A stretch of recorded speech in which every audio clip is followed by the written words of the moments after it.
Hi, we're back again, and this time you probably see me in a white habit instead of a black one.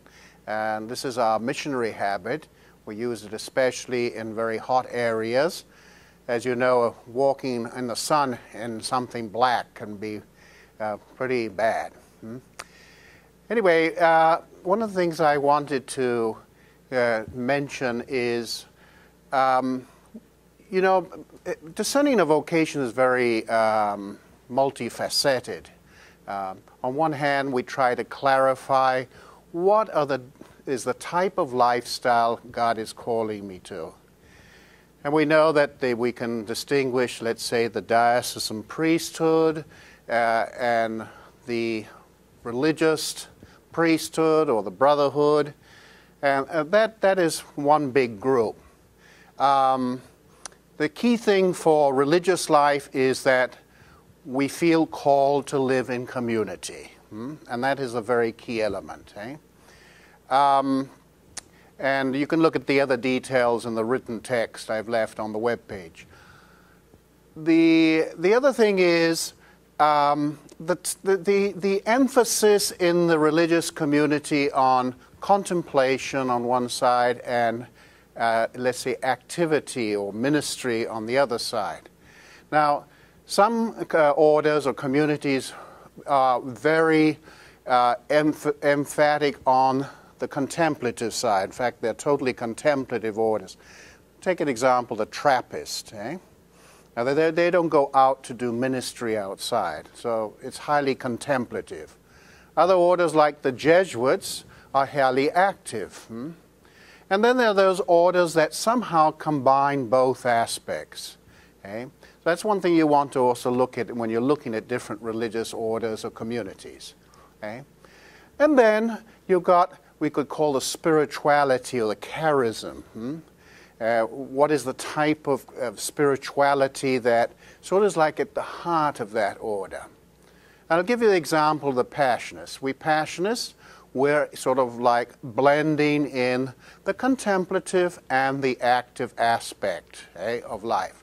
We have our life of contemplation, of study, of praying together, praying on our own, as well as preaching, going out to do ministry. For instance, like we might be preaching in retreats, in a retreat center, preaching a parish mission, visiting the sick, or those in prison, because we see in these people who are suffering, taking a message to those who are suffering. And that sort of connects with our spirituality. Our spirituality is centered on the passion of Jesus Christ. So addressing very much the issues of suffering and death. But very especially we Passionists see in the passion of Jesus the most manifest expression of God's love for us. And that really sets our hearts on fire. And that's what gives us enthusiasm, that's what gives us vitality. And this is like a main focus of our prayer life. Now, apart from this discernment process, see if these are things that are connecting with what you feel God is calling you to, there is another dimension which I call experiential knowledge. Once you have, let's say, one or two or three communities which you feel is in this area of what more is in line with your life, go ahead and, let's say, visit a community, participate in their prayer life, have a meal with them, and you're going to get somehow get a feel of the community life. So you feel for that community. And you might even get into try to share in some of the ministry. I think that would be a good experience also, even if it's a little bit, just to get a little bit of a feel for that also. But one of the things that I find constantly as a great barrier to many people who are journeying to discern their vocations, they can come to the conclusion and the realization that this is the lifestyle, but they just cannot get themselves to get committed to move forward. So that is totally dependent on you. You've got to plunge in. You've got to make that decision to move forward. Yes, it's a risk.